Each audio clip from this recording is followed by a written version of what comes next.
Hey, it's Yay for Yarn, and today I'm going to show you how to crochet a hexagon.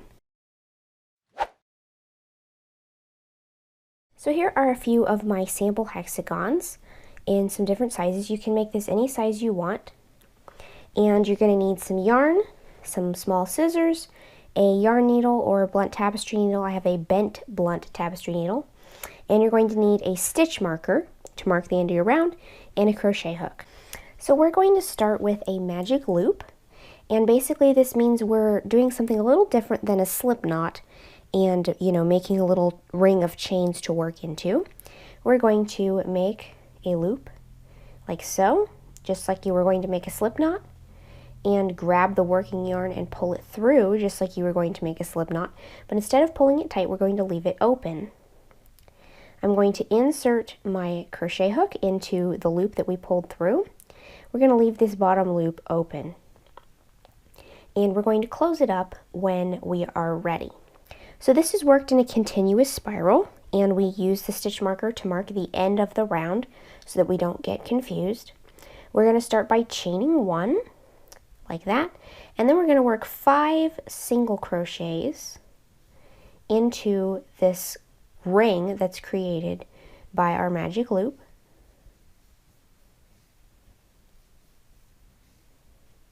So I have my chain stitch right here. It's kind of hard to see because it's upside down. Here it is. My chain stitch and 1, 2, 3, 4, 5 single crochets. I'm going to hold on to the top of that chain stitch so it doesn't shrink. Just going to pinch it, and then I'm going to pull on the yarn tail to close up the hole. And you just want to pull it as tight as you possibly can so that the hole completely disappears. So that is our first round. So now what we're going to do is take our stitch marker and insert it into the loop that is currently on the hook.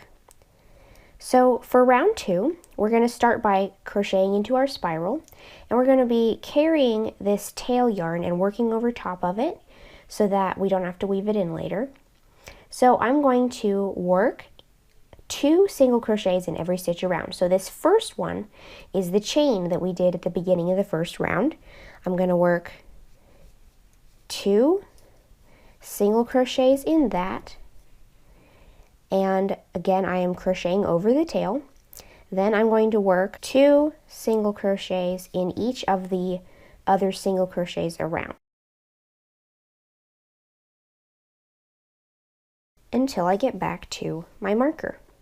So I now have 12 stitches, and every time we go to the next round, every time we finish a round, we should be adding 6 stitches. And you're going to want to count to make sure that you're always adding 6 stitches in every round, and to make sure that you did everything correctly. So the first round had 6 stitches, this round had 12 stitches. So now we're going to take the stitch marker out of the stitch that it's in, which is the next stitch to be worked into. We can't work into it with the stitch marker there. So we're going to take the stitch marker out and put it into the stitch that is currently on the hook, the loop that is currently on the hook. So now, instead of working 2 single crochets in each stitch around, we're going to work 1 single crochet in the next stitch, 2 single crochets in the next stitch, 1 single crochet in the next stitch, 2 single crochets in the next stitch. So we're going to keep repeating that pattern of 1 single crochet in the next stitch and then 2 single crochets in the next stitch until we get back to the marker.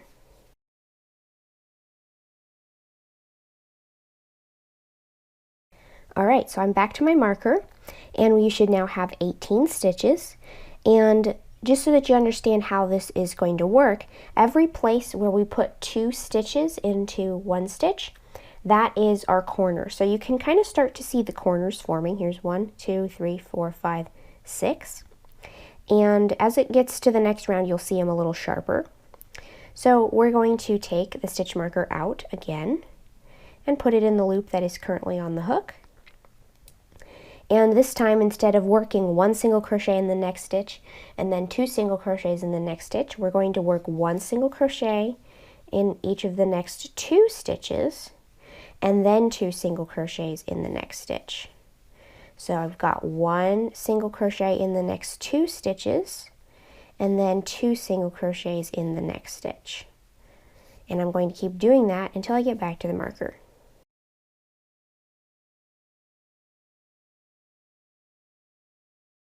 So here we are. That was our 4th round. We should now have 24 stitches. And we're going to take the marker out again and put it into the loop that is currently on the hook. So you could stop here. It does look like a hexagon at this point, but we're going to keep going. So for every next round, you're going to add a stitch to the stitches that are worked, you know, 1 stitch into the stitch. So the first round we put 6 stitches. The second round we put 2 stitches in each of those 6 stitches. The third round we did 1 single crochet in the next stitch and 2 single crochets in the stitch after. The next round we did 1 single crochet in each of the next 2 stitches and then 2 in the next stitch. So we're going to do 1 single crochet in each of the next 3 stitches and then put 2 single crochets in the next stitch. 1 into each of the next 3 and then 2 into the next stitch, and that's what makes the corner. So we're going to keep doing this all the way around. And every time you go to the next round, you're going to be adding 1 stitch to that set of stitches that only gets 1 in each one. So we're doing 1 in each of the next 3, and then 2 into the next stitch. So on the next round, we're going to do 1 in each of the next 4 and 2 in the next stitch. On the following round, we're going to do 1 in each of the next 5 and then 2 in the next stitch. On the following round after that, we're going to do 1 in each of the next 6 and then 2 in the next stitch. So if you use that pattern or that sequence and keep adding to that, then you can make this hexagon essentially as big as you want. So I'm going to move the stitch marker to the current loop on the hook. And since we just did 1 in each of the next 3 and then 2 stitches into the next one, we're going to do 1 in each of the next 4. And then 2 in the next one.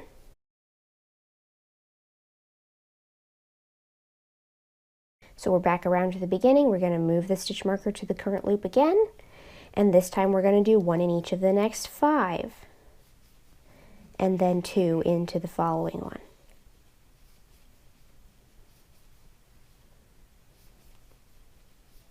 So 1 in each of the next 5. And 2 in the following one, all the way around. So I'm just going to do one more round and then I'm going to stop. I'm going to move the stitch marker to the loop on the hook, and then I'm going to do 1 in each of the next 6 and then 2 in the next one. And there's my stitch that gets 2. 1, 2, 3, 4, 5, 6, and then that next one gets 2.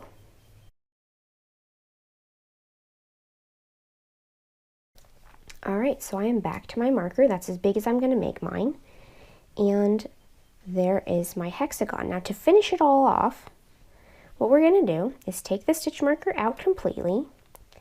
We're going to, as you can see here, if we lay this down, this side kind of has a little bit of a dip in it because we've been working in a spiral. So what we're going to do is you're just going to single crochet in maybe the next single stitch and possibly even the second or third until, you know, you kind of have a straight side there, and then we're going to slip stitch into the next stitch. So I single crocheted into 2 more stitches past where the end of my round was, and then I slip stitch. If you need to slip stitch across the side till you get to a certain point in the side or whatever, then that's totally okay.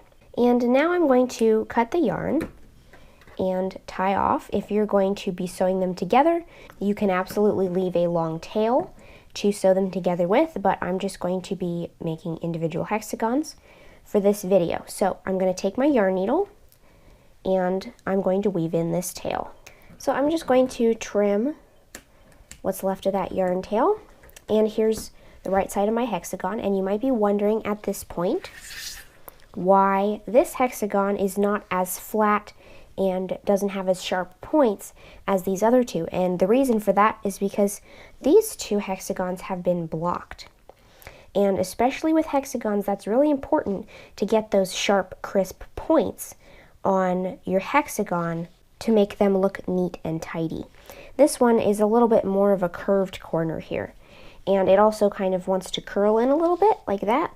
So we're going to block this one to make it crisp and sharp on the corners.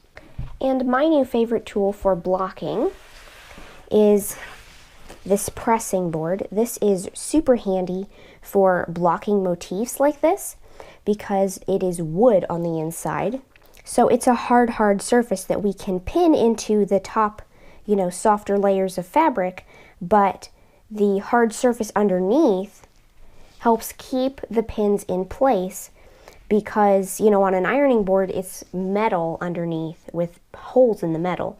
So the pins kind of slide and shift because the cover of the ironing board is never totally, perfectly taut to prevent that. So I got this pressing board on Etsy. This is the Express Press board from the Express Press shop. And it's solid wood inside, and then it's covered in, I think, some batting and some pretty nice home decor quality canvas. And so I'm going to pin my hexagon down to this board to block it. I'm going to steam block it, but you can also wet block it if you're using a type of fiber that needs that. So the reason I like this is because you don't have to use the T-pins that you would normally use if you did this on a blocking board and you were going to wet block it. Then you would use those T-pins that stick straight up when you poke them down into your blocking mats. But because this is a hard surface, I can insert into the fabric and then push the pins in horizontally, and it holds the corners down. This one I'm going to pull a little sharper to match the other side. So I just put one pin in each of the corners, like so, and I just insert into the fabric and then push it in horizontally, and it keeps it very nice and flat so that I'm not risking scratching the surface of my iron with the pins that would normally be sticking up. So I am going to steam block this by holding a steaming iron a couple inches over the surface of the fabric and letting the steam penetrate, because this is acrylic yarn and acrylic yarn really likes to be steam blocked. For the camera's sake, I'm not going to do this on camera because it will just get steam all over the lens. But I'm going to move this off camera, steam it, and then I will show you what it looks like. So here is my finished blocked hexagon. I'm just going to take the pins out. And these are just straight pins, sewing pins. And now you can see my hexagon is very neat and straight with sharp corners, and it just gives it a much better overall look when you actually block your hexagons before you sew them together. So if you want to check out this pressing board and the shop that makes them, you can visit the link in the description box to find the Etsy shop that sells these handmade pressing boards. And I have really come to enjoy this for blocking motifs like this because of the hard surface. So I hope you've enjoyed this video. If you liked it, please give it a thumbs up. Let me know how you would use these hexagons in the comments below. And don't forget to subscribe, making sure you click the little bell next to the subscribe button to be notified of new videos. Thanks for watching.